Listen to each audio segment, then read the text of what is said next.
भाई, घर पे कोई नहीं है क्या? नहीं, सब बाहर गए हैं। कहाँ गए सब भाई? पापा मम्मी और बहन को कराटे क्लास लेकर गए हैं। क्या? लेकिन क्यों? मेरा मतलब है कि आंटी की भी इतनी ज्यादा एज हो चुकी है और तेरी बहन भी इतनी छोटी है, इस उम्र में कराटे क्लास? एज देख कर रेप होते हैं?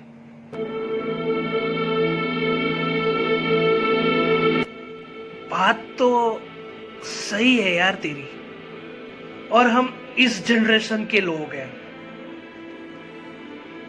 2-3 दिन कैंडल लेके रोड पे निकल जाएंगे और उसके बाद सब भूल जाएंगे।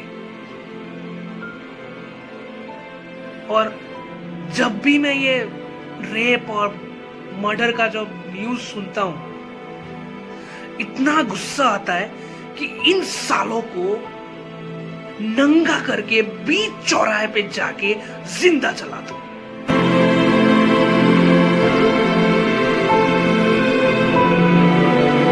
लेकिन हम कर भी क्या सकते हैं? अपने आप से एक क्वेश्चन पूछ सकते हैं, जो भी मैं पूछूं उसका सही सही आंसर देना तुम दोनों, ठीक है? तुम दोनों को यह क्यों लगता है कि रेप क्यों होते हैं? पहला, छोटे कपड़े पहनने की वजह से। दूसरा, देर रात तक घर से बाहर रहने की वजह से। तीसरा, शराब पीने की वजह से।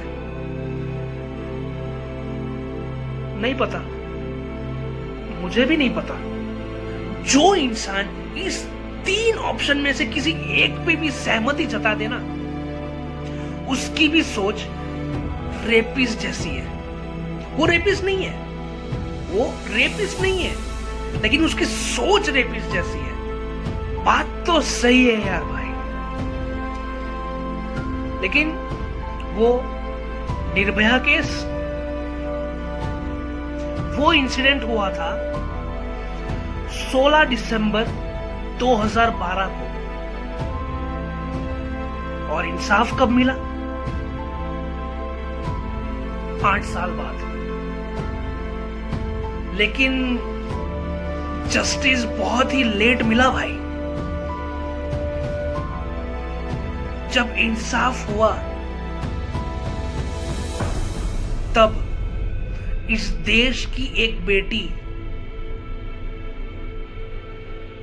बहुत दूर जा चुकी थी।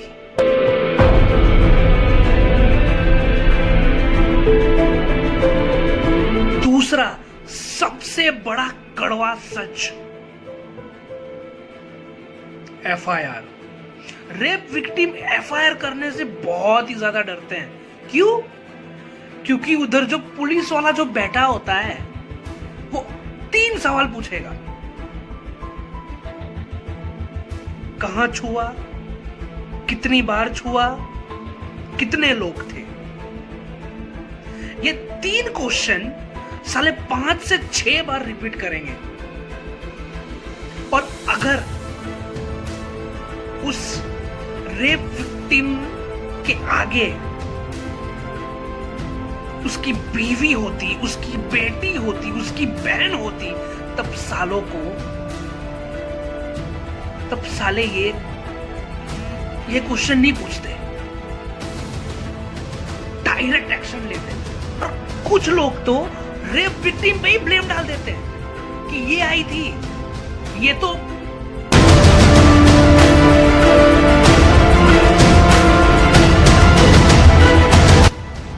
और कुछ लोग ये कहेंगे कि छोटे कपड़े पहनोगी तो रेप तो होंगे ही।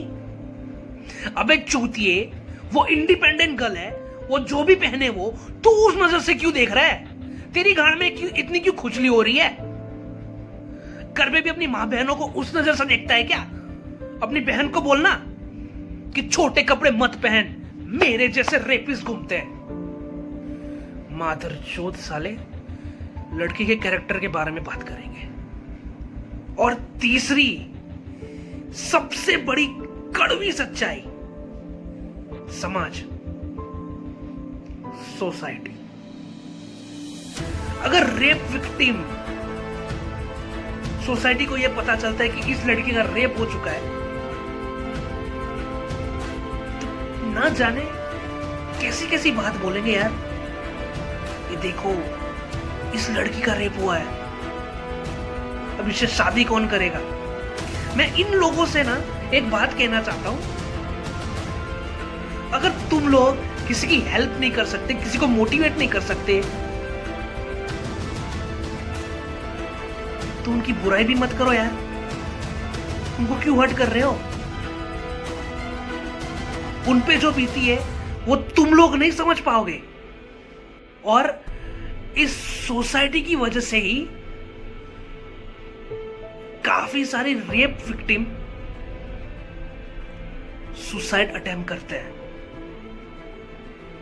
मैं उनको हाथ जोड़ के बोलता हूं, प्लीज अब बस करो। तुम लोग को क्या लगता है वीआईपी लोग, बड़े बड़े एमएलए, एमपी, ये लोग रेप नहीं करते? शादीशुदा लोग भी रेप करते हैं, लेकिन किस वे में? Marital rape. पति और पत्नी के बीच कैसा रेप? ना जाने कितनी शादी समाज के बोझ के नीचे टपके रह गई भाई। और हां, मैं गर्ल्स को एक बात जरूर कहना चाहूंगा, तुम लोग हम लोगों से भी बहुत ही ज्यादा स्ट्रांग हो। बस अपने हक के लिए लड़ो, अपनी राइट्स के लिए लड़ो, फिर देखो पूरी दुनिया तुम लोगों को सलाम करेगी। और एक बात, अगर इस देश की लड़कियां स्ट्रांग है तभी ये देश स्ट्रांग है। से नो टू रेप, से नो टू रेप, से नो टू रेप। जय हिंद।